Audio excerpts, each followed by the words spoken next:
Railway station पर जो कुछ भी हुआ था वो हमारे लिए निहायत संगीन था। किशोराम ने बेला की असलियत जाहिर कर दी थी। सिर्फ इसके कहने पर ट्रेन को रोककर घेरे में ले लिया गया था और बेला के होश में आने के बाद तो वहाँ खलबली मच गई होगी। माउंट आबू में खंडर के तहखाने में ये इंकशाफ भी मेरे लिए बड़ा सनसनीखेज साबित हुआ था कि नागराज तो महज एक मोहरा था और वो नागराज से ऊपर की शय थी।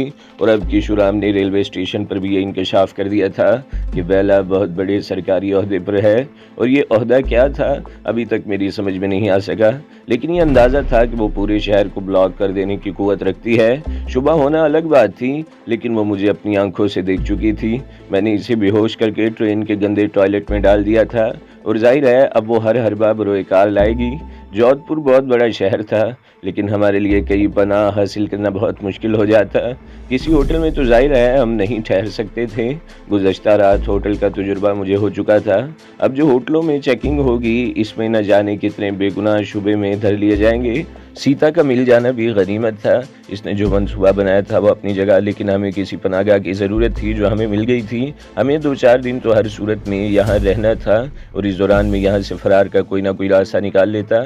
इस वक्त मेरे जहन में यही ख्याल आया कि सीता के शुबे को तकवीत दी जाए कि मैं वाकई रत्ना को भगा कर लाया हूँ और थोड़ी सी हिलो हुज्जत के बाद इसका ये कीमती मशवरा मान लूँ कि चंद रोज़ यहाँ रत्ना के साथ ऐश करने के बाद इसे छोड़कर यहाँ से भाग जाऊँगा। क्या सोच रहे हो? ओ कुछ नहीं, मैं इसकी आवाज़ सुनकर चौंक गया। तुम लोगों के बारे में मेरा अंदाज़ा गलत नहीं हो सकता। वो मेरे चेहरे पर नज़र जमाते हुए बोली, मेरा मशवरा मान कर तुम आने वाली बहुत सी मुसीबतों से बच सकते हो। चंद रोज़ यहाँ रहो, खाओ पियो और रत्ना के साथ ऐश करो और फिर खामोशी से यहाँ से चले जाओ। रचना को मैं संभाल लूँगी। मैं तुम्हारी अंदाजे को चैलेंज नहीं करूँगा। आखिरकार मैंने गहरा सांस लेते हुए कहा, लेकिन मुझे सोचने के लिए वक्त चाहिए। सीता के होंठों पर मुस्कुराहट आ गई। इसमें सोचने की क्या ज़रूरत है, वो बोली। तुम्हारे सामने अब सिर्फ यही एक रास्ता है, दूसरा कोई नहीं है। यहाँ तुम्हें हर किस्म की सरकुशा होगी, कोई तुम दोनों के मामले में मुदाखलत नहीं करेगा। बंगले की 4 दीवारी के अंदर आज़ादी से घूम फिर सकते हो, मगर गेट से बाहर निकलना ख़तरनाक होगा। लेकिन अगर रचना को कोई शुबा होगा तो वो हंगामा खड़ा कर देगी। मैंने इस तरह कहा जैसे इसकी बात मान रहा हूँ। तुम इसे कोई शुबा मत होने देना, हमारी तरफ से ऐसी कोई बात नहीं होगी। सीता ने कहा, मेरे चंद मिलने वाले बड़े लोग यहाँ आते हैं, मैं इन्हें मना कर दूंगी कि चंद रोज़ इधर का रुख न करें ताकि रचना इन्हें देखकर किसी शुबे में मुब्तला न हो जाए। ठीक है, मैंने एक बार फिर गहरा सांस लेते हुए कहा, लेकिन इस बात की क्या ज़मानत है कि मेरे साथ कोई धोखा नहीं किया जाएगा? तुम्हारे साथ धोखा क्यों होगा? सीता ने कहा, मैं तो चाहूँगी कि तुम यहाँ से ज़्यादा दूर चले जाओ। मैं खुद तुम्हें ट्रेन पर बिठा कर आऊँगी। वो चंद लम्हों को खामोश हुई, फिर बोली, तो मैं ये समझूँ कि तुम मेरे मशवरे पर अमल करने को तैयार हो? हाँ, मजबूरी है, मैंने शिकस्त खुर्दा से लहजे में कहा। वैसे मुझे तुम पर एक और बात का भी शुबा है। वो मेरे चेहरे पर नज़र जमाते हुए बोली, तुम हिंदू नहीं हो। इसने कहा, तुम बिल्कुल साफ उर्दू बोलते हो। तुम्हारी गुफ्तगू में बाज़ ऐसे अल्फाज भी सुनने को मिले हैं जो सिर्फ मुसलमान ही इस्तेमाल करते हैं। मुझे सीने में सांस रुकता हुआ महसूस होने लगा। वो वाकई बहुत चालाक थी। इसने महज बातों से अंदाज़ा लगा लिया था कि मैं मुसलमान हूँ। क्या रचना को मालूम है कि तुम मुसलमान हो? इसने मेरे जवाब का इंतज़ार किए बगैर सवालिया निगाहों से मेरी तरफ देखा। गोया इसने तय कर लिया था कि मेरी कौमियत के बारे में इसने जो कुछ कहा था वो दुरुस्त था। हाँ, मेरा लहजा इस मरतबा भी शिकस्त खुर्दा सा था। वो जानती है कि मैं मुसलमान हूँ, लेकिन ये प्रेम दीन धर्म को नहीं देखता। वो मुझे बहुत चाहती है। मैं जब इसे छोड़कर चला जाऊँगा तो इसे बहुत दुख होगा। अब तो इससे निजात हासिल करना तुम्हारे लिए और भी ज़रूरी हो गया है। सीता ने कहा, यहाँ कट्टर हिंदू रहते हैं और कोई हिंदू ये पसंद नहीं करता कि कोई मुसलमान लड़का इनके घर की किसी औरत से इस तरह के ताल्लुकात रखे, और तुम तो इसे भगा कर लाए हो। खून खराबा हो सकता है। तुम जानते हो हिंदुस्तान में आए दिन नस्ली फसादात होते रहते हैं, सैकड़ों बेगुनाह मारे जाते हैं। पकड़े जाने की सूरत में तुम जिंदा नहीं बच सकोगे। इसलिए जितनी जल्दी मुमकिन हो इसे छोड़कर यहाँ से चले जाओ। मैं तुम्हें 1 हफ्ता दे रही हूँ। इस दौरान जी भर के रचना के साथ अपनी अरमान निकाल लो। मैं कुछ कहना चाहता था कि शारदा आ गई। इसने बताया कि डाइनिंग टेबल पर चाय लगा दी गई है, मैं रचना को बुला कर लाता हूँ। मैं कहते हुए उठ खड़ा हुआ। शारदा ने मुझे रहदरी की तरफ इशारा करते हुए बता दिया कि रत्ना किस कमरे में है। मैं जब कमरे में दाखिल हुआ तो रत्ना एक कुर्सी पर बैठी हुई थी। थैला इसने गोद में रखा हुआ था। मैंने दरवाज़ा भेज दिया और इधर उधर देखने लगा। बेडरूम बहुत शानदार था। मैं रत्ना के करीब दूसरी कुर्सी पर बैठ गया। सीता को शुबा है कि मैं तुम्हें मोहब्बत का झांसा देकर घर से भगा कर लाया हूँ, मैंने सरगोशी करते हुए कहा। मैंने इसके शुबे की तस्दीक कर दी है, यानी ये एतराफ़ कर लिया है कि तुम्हें भगा कर लाया हूँ। तुम्हारा नाम रचना है और मेरा नाम सलीम है। वो बहुत चालाक औरत है, इसने ताड़ लिया है कि मैं मुसलमान हूँ। गलती मेरी ही थी कि रबानी में ऐसी बातें करता रहा जिससे इसे मेरे मुसलमान होने का शुबा हो। मैंने इसे ये भी बताया है कि तुम ये जानती हो कि मैं मुसलमान हूँ। और भी बहुत सी बातें हुई हैं जो बाद में बताऊँगा। फ़िलहाल जो ज़रूरी था वो बता दिया ताकि तुम इसकी बातों का मुनासिब जवाब दे सको। लगता है ये कोई अच्छी औरत नहीं है, मुझे पहले ही शुबा हुआ था। रत्ना ने कहा, तुम्हारा शुबा दुरुस्त है, लेकिन बाकी बातें बाद में होंगी। वो चाय पर हमारा इंतज़ार कर रही है। मैंने कहा, इसे कहाँ रखूँ? इसने थैले की तरफ इशारा किया। मैं इधर उधर देखने लगा। वो थैला इस वक्त 70-80 लाख मालियत का था और इसे कमरे में इस तरह वहीं छोड़ा नहीं जा सकता था। मेरी नज़रें ड्रेसिंग टेबल के साथ उस्तादा सफ़ेद अलमारी पर जम गई। इसमें चाबी भी लगी हुई थी। मैंने अलमारी खोल कर देखा और फिर थैला इसमें रखकर चाबी रत्ना को दे दी, जिसे इसने गिरेबान में ब्लाउज के अंदर डाल लिया। हम दोनों कमरे से निकल कर इसी हॉल में आ गए। दाएं तरफ एक कुशादा मेहराब बनी हुई थी जहां सेल्फीन का सफ़ेद पर्दा डाला था। इसके दूसरी तरफ डाइनिंग रूम था। सीता एक कुर्सी पर बैठी हुई नजर आई थी। हम शेफून का पर्दा हटाकर इस तरफ आ गए। डाइनिंग रूम भी बहुत शानदार था। मेज़ पर 8 आदमियों के बैठने की गुंजाइश थी। ज़रूरत के वक्त ज़्यादा भी बैठ सकते थे। इससे आगे किचन था जिसमें एक बहुत कुशादा खिड़की थी जिसके दोनों तरफ सफ़ेद मार्बल के स्लीब लगे हुए थे जिन पर चीज़ें रखी जा सकती थी। मेज़ पर बहुत से लवाजमात आरास्ता थे। शारदा किचन में थी। हमें देखकर इसने कप में चाय उंडेली और कप हम तीनों के सामने रखकर एक तरफ खड़ी हो गई। तुम जाओ, ज़रूरत होगी तो बुला लूँगी, सीता ने शारदा की तरफ देखते हुए कहा और शारदा खामोशी से वहाँ से चली गई। शुरू हो जाओ भाई, सीता ने हमारी तरफ देखते हुए बेतकल्फ़ी से कहा। ये बिस्किट लो और ये चियोड़ा मुंबई का है, कोई तकल्लुफ़ मत करना, तुम लोग इसे अपना ही घर समझो। मैंने एक बिस्कुट उठा लिया और इसके साथ ही चाय की चुस्कियाँ लेने लगा। रत्ना भी बिस्किट खाते हुए चाय की चुस्कियाँ लेने लगी। मैंने महसूस कर लिया था कि सीता बड़ी गहरी नज़रों से रत्ना का जायज़ा ले रही है और फिर इसने रत्ना से मुख्तलिफ सवालात कर दिए। ये गनीमत था कि इसने ये नहीं पूछा था कि हम कहाँ के रहने वाले हैं और कहाँ से आए हैं। वो रत्ना से ज़ाती नौइयत के सवाल कर रही थी और रत्ना बड़ी खूबसूरती और महारत से जवाब दे रही थी। मैं ग्रेजुएट हूँ, रत्ना बता रही थी। मेरे पिताजी एक सरकारी दफ्तर में सुप्रीडेंट हैं। हम 3 बहन भाई हैं। बड़ा भाई विलायत पढ़ने गया था, इसने वहीं शादी कर ली। बाबूजी को इतना दुख हुआ कि उन्होंने बेटे से क़िता ताल्लुक़ कर लिया। मुझसे छोटा भी एक भाई है, वो कॉलेज में पढ़ता है। मैंने ग्रेजुएट करने के बाद एक प्राइवेट कंपनी में मुलाजमत कर ली। इस दौरान मेरे कई रिश्तेदार आए, ख़ानदान से भी और ख़ानदान से बाहर भी। बाज़ रिश्ते बहुत अच्छे घरानों से आए थे मगर बाबूजी हर एक को इनकार करते रहे। माताजी को इसका बड़ा दुख था कि मेरी शादी की उम्र निकली जा रही है, लेकिन वो हमेशा पिताजी के दबाव में रहती थी। कभी ज़ुबान खोलने की हिम्मत न कर सकी और यही दुख सीने में लिए परलोक चली गई। माताजी के देहांत के बाद तो बाबूजी बिल्कुल ही बदल गए। ख़ानदान के दूसरे लोगों ने भी समझाया कि अब बेटे की शादी कर देनी चाहिए, इसकी उम्र निकली जा रही है, मगर बाबूजी किसी की कोई बात सुनने को तैयार नहीं थे। इन्हें तो मेरी शादी के नाम से ही चिढ़ हो गई थी। उन्होंने मुझे कमाई का एक ज़रिया समझ लिया था। शायद बड़े बेटे की तालीम पर उठने वाले अखराजात वो मुझसे पूरे करना चाहते थे। मैंने दिल पर पत्थर रख कर सिल रख ली। मैंने वो सुपने ही देखना छोड़ दिए जो मेरी उम्र की गैर शादीशुदा लड़कियां देखा करती हैं, बल्कि मैं तो सुपने देखने वाली लड़की सरहद पार करके बहुत दूर जा चुकी थी। और फिर सलीम के घर वाले मेरे मोहल्ले में आकर आबाद हो गए। इसने मेरी तरफ इशारा किया और बात जारी रखते हुए कहने लगी, हम 1 साल तक एक दूसरे से छुप छुप कर मिलते रहे। सलीम का ख्याल था कि वो अपने घर वालों के ज़रिए मेरे पिताजी से बात करे तो शायद वो हमारी शादी पर रजामंद हो जाएं, मगर मैं अपने पिताजी को अच्छी तरह समझ गई थी। बड़े अच्छे अच्छे हिंदू घरानों से मेरे लिए रिश्ते आए थे और पिताजी ने इनकार कर दिया था। वो वैसे भी कट्टर हिंदू हैं। बरहमन किसी मुसलमान से मेरी शादी का तसव्वुर भी नहीं किया जा सकता, क्योंकि दूसरी नीच जातियों की तरह वो मुसलमान को भी नीच और मुलीद समझते हैं। मैं सलीम से बहुत प्रेम करती हूँ, इससे दूर रहने का तसव्वुर भी नहीं कर सकती। मिलाप का कोई रास्ता न पाकर आखिरकार हमने घर से भागने का प्रोग्राम बना लिया। मेरे पिताजी दफ्तर गए हुए थे। प्रोग्राम के मुताबिक सलीम मोहल्ले के बाहर सड़क के मोड़ पर मेरा मुंतजिर था। हम दोनों स्टेशन पहुंच गए, लेकिन पता नहीं मेरे छोटे भाई को कैसे खबर हो गई। इसे स्टेशन पर देखकर मेरी आत्मा कांप उठी। इसके साथ 2 दोस्त भी थे, वो भी मुझे पहचानते थे। वो लोग भी ट्रेन पर सवार हो गए थे और हमें मजबूरन पिछली तरफ से ट्रेन से उतरना पड़ा। अगर आप हमें न मिलती तो हम ज़रूर पकड़े जाते। अब तुम लोगों को डरने की ज़रूरत नहीं, सीता ने इसके खामोश होने पर कहा। यहाँ तुम लोगों को कोई ख़तरा नहीं है, चंद रोज़ यहाँ रहो। वो लोग तुम्हारी तलाश से मायूस हो जाएंगे, तो ठंडे होकर बैठ जाएंगे। इसके बाद मैं तुम लोगों को अपनी गाड़ी पर ओसियान छोड़ाऊंगी। वहाँ से आगे जाने के लिए ट्रेन या बस मिल जाएगी। धन्यवाद सीता जी, रत्ना ने कहा। इसमें धन्यवाद की क्या ज़रूरत है, सीता मुस्कुराई। तुम ये समझ लो कि मैं तुम्हारी दीदी हूँ और इस आड़े वक्त में मैंने तुम्हारी मदद की है। और हाँ, यहाँ रहते हुए झिझकना नहीं, जिस चीज़ की ज़रूरत हो बिला तकल्लुफ़ मुझे कह देना। लेकिन एक बात का ख्याल रखना, बंगले में तुम आज़ादी से घूम फिर सकती हो, लेकिन गेट से बाहर कदम मत रखना। और ऐसा ना हो कोई जानकार तुम्हें देख ले और तुम्हारी भाग दौड़ और मेरे किए किराए पर पानी फिर जाए। फिक्र मत करो दीदी, हम गेट से बाहर नहीं निकलेंगे, रत्ना ने कहा। चलने में खामोशी रही। चाय पी जा चुकी थी। सीता हमें अपना बंगला दिखाने लगी। बहुत शानदार बंगला था, कीमती साजो सामान से आरास्ता। इस दौरान वह हमें अपने बारे में भी बताती रही। इसके कहने के मुताबिक इसका शोहर करोड़पति आदमी था, जिसका 2 साल पहले देहांत हो गया। तुम विधवा हो दीदी, मगर तुमने सफ़ेद साड़ी तो नहीं पहनी, रत्ना ने नुक्ते की बात निकाली। मैं विधवा ज़रूर हूँ, मगर पुरानी रस्मों पर अमल करके अपनी ज़िंदगी बर्बाद नहीं करना चाहती, सीता ने जवाब दिया। क्या ये जुल्म नहीं कि औरत जवानी में विधवा हो जाए तो वो ज़िंदगी भर सफ़ेद साड़ी पहने और खुशियों को तरसती रहे?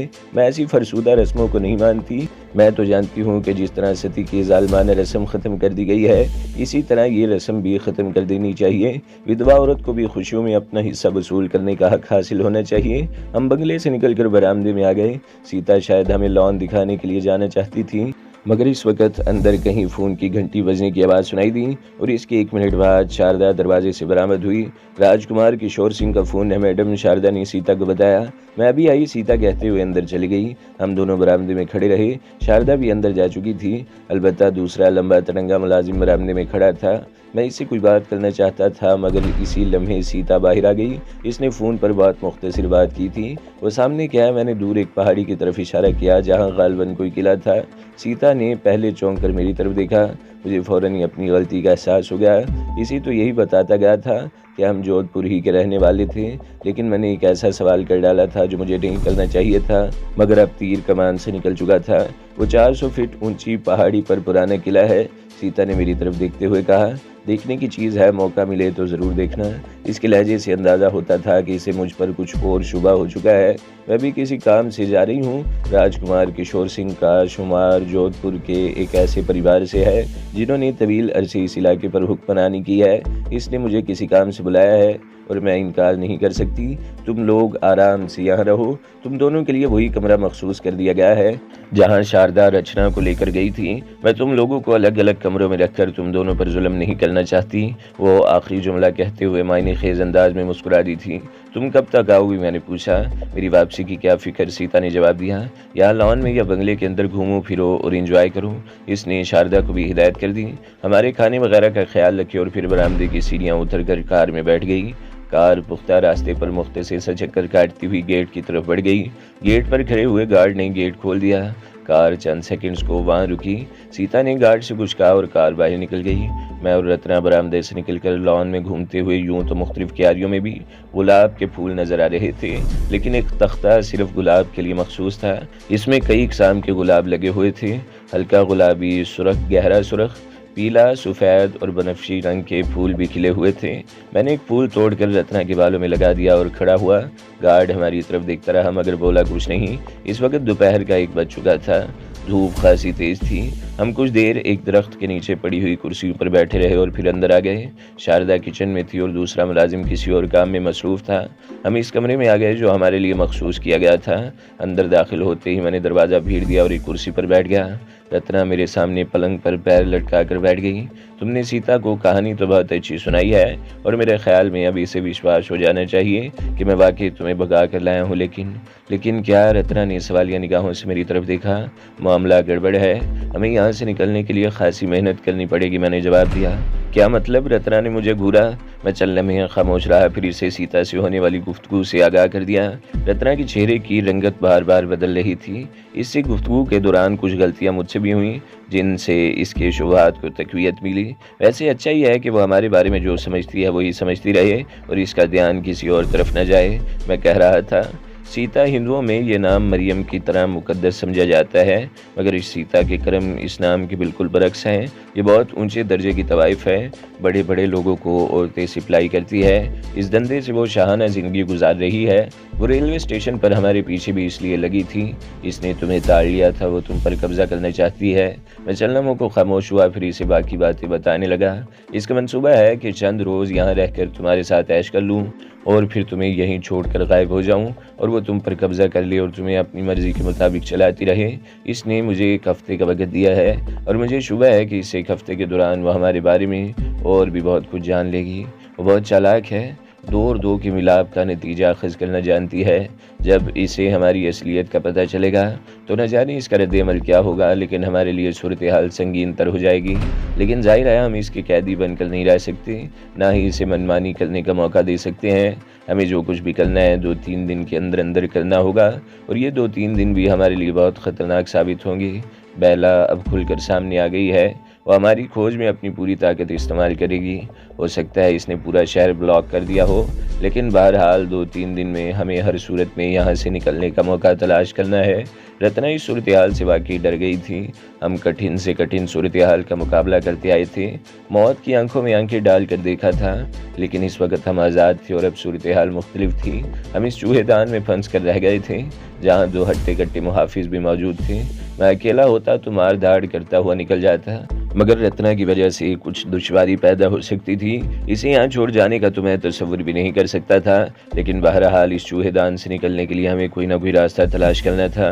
हम दोनों बैठे सरगोशी में बातें कर रहे थे कि दरवाजे पर हल्की सी दस्तक हुई और इसके साथ ही दरवाज़ा खुल गया। वो शारदा थी जो अंदर झांकते हुए कह रही थी, भोजन तैयार है, मैडम का फ़ोन आया था, वो तो अभी नहीं आएंगी, आप लोग भोजन कर लें। इस वक्त 2:30 बज रहे थे। मुझे भूख लग रही थी। शारदा के जाने के बाद मैं रत्ना को लेकर ड्राइंग रूम में आ गया। मेज़ पर खाना चुना हुआ था। हिंदू गोश्त नहीं खाते थे, मगर सब्जियों, दालों और दूसरी चीज़ों से तरह तरह के खाने तैयार होते थे। इस वक्त मेज़ पर 3-4 किस्म के खाने थे। पालक के कोफ्ते, आलू मेथी, भुनी हुई माश की दाल और एक चीज़ थी जो मेरी समझ में नहीं आ सकी। हर डिश में पनीर का इस्तेमाल ज़रूर होता था, जिससे खाने की लज्जत दो चंद हो जाती थी। खाने के बाद हम दोबारा कमरे में आ गए। कुछ सुस्ती सी तारी होने लगी। मैं बेड की पुस्तिका से टेक लगाकर नींद दराज हो गया। रत्ना भी दरवाज़ा अंदर से लॉक करके बेड पर ही आड़ी तिरछी लेट गई। दरवाज़ा खटखटाने की आवाज़ सुनकर मेरी आंख खुल गई। मैंने दीवार गिर क्लॉक की तरफ देखा। 6 बज रहे थे। रत्ना भी जाग गई थी। इसने उठकर दरवाज़ा खोल दिया। वो शारदा थी। मैडम चाय पर आपका इंतज़ार कर रही हैं। इसने पहले रत्ना और फिर मेरी तरफ देखते हुए कहा। हम 10 मिनट में आ रहे हैं, मैंने जवाब दिया। शारदा के जाने के बाद रत्ना ने फिर दरवाज़ा बंद कर दिया। मैं चंद सेकंड्स अपनी जगह पर लेटा रहा और फिर उठकर बाथरूम में घुस गया। नींद की वजह से मेरे दिमाग में सनसनाहट सी हो रही थी। मैंने बेसन में सर झुकाकर ठंडे पानी के 2-3 मग्गे सर पर डाले तो होश ठिकाने आ गए। पानी बर्फ़ की तरह ठंडा था। मैं तैयार होकर बाहर आ गया। रत्ना से मैंने कह दिया था कि वो भी मुँह हाथ धोकर आ जाए। सीता लॉन में बैठी हुई थी। इसके जिस्म पर वही सुबह वाली साड़ी थी और चेहरे पर थकन के आसार नुमाया तौर पर नजर आ रहे थे। मैं इसके सामने कुर्सी पर बैठ गया। आसमान पर बादल छाए हुए थे। ठंडी हवा बहुत भली लग रही थी। वो कहाँ है तुम्हारी प्रेमदासी? सीता ने मुस्कुराते हुए कहा। आ रही है, मैंने जवाब दिया। दरअसल दोपहर के खाने के बाद कुछ ऐसी सुस्ती तारी हुई कि नींद पर काबू न पा सके। हाँ, दोपहर के खाने के बाद अक्सर ऐसा होता है, सीता ने कहा। थोड़ी देर बाद रत्ना भी आ गई। सीता ने बड़ी गहरी नज़रों से इसकी तरफ देखा। रत्ना के आने के फौरन ही बाद शारदा चाय लेकर आ गई। सुबह तुमने किले के बारे में पूछा था, सीता मेरी तरफ देखते हुए बोली। इससे मैंने अंदाज़ा लगाया है कि तुम्हें जोधपुर के बारे में ज़्यादा मालूमात हासिल नहीं है। वैसे मेरे ख्याल में आदमी जिस इलाके में रहता हो वहाँ के बारे में थोड़ी बहुत मालूमात ज़रूर होनी चाहिए। मैं तुम्हें जोधपुर के बारे में कुछ बता देती हूँ। ये मालूमात बाद में किसी वक्त तुम्हारे काम आएगी। मेरे दिमाग में सनसनाहट सी होने लगी।